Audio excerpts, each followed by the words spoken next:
Niquan blames Massey for death of worker at plant. PNM now blaming PNM. Because Massey is PNM. Jervis Warner PNM. PNM for PNM blaming PNM. PNM in charge. Remember, Niquan start off with Malcolm Jones. And now there was a picture, actually, I don't know if you have it, with Franklin Khan when they were handing over the Niquan thing. Right? And I told you it is PNM to PNM by PNM. There was a lady called Alison Due Diligence Lewis, who was the permanent secretary in the Ministry of Finance. This lady, when we in government, we have to go to something called F&GP. Anytime they bring a cabinet note, you want to increase funding for TT Pro League, you want to increase it to 8 million a year in order to get the boys going to create the industry, create jobs and opportunity for the young black fellas out there. You have to go by this lady and make sure you dot your I's and cross your T, and she asking you this, and if anything in the note ain't good, you have to go back by the permanent secretary and get it correct. She approving thing. But you know the funny thing? When we in government and the world GTL thing, the thing come around with the loans and thing to pay back because Malcolm Jones and them went and take all your taxpayer money and went and invest in this world GTL and gas to liquids plant. She advised the government, nah man, that thing ain't good, that bad debt, don't bother to run down that, don't keep putting money behind bad.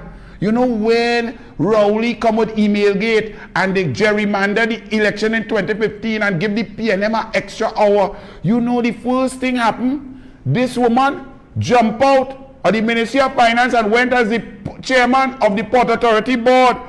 Alison Due Diligence Lewis. Next thing you know, she ended up on the Niquan board, the same board of the same company with assets that she was telling us, don't bother with that, you know, that ain't good.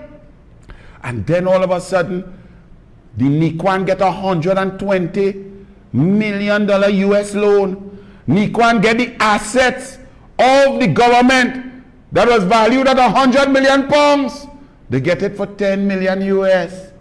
And 25 million in preference shares, which is actually zero now because the shares are worth nothing. Because all Niquan doing is blowing up and killing people. And then blaming Massey now for the injury. But when it was this is PNM to PNM, then there was an independent senator. Sitting down as an independent senator, Bartok Tamlan, whoever. He come out and he on the board of Niquan too. And Gil, Rowley and them friend, PNM, Niquan.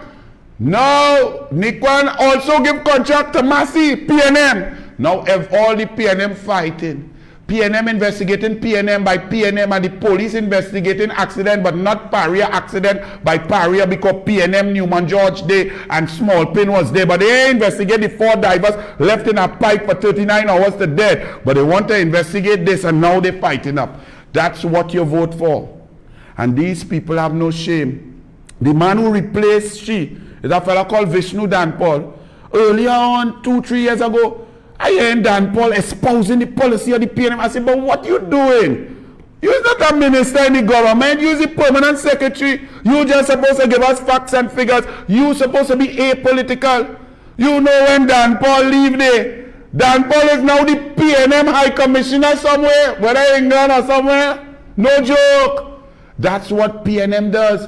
They put their Balize poison throughout different facets of governance, creating a monopoly of wrong thinking, a monopoly of ill-conceived plans and notions designed to only help those few.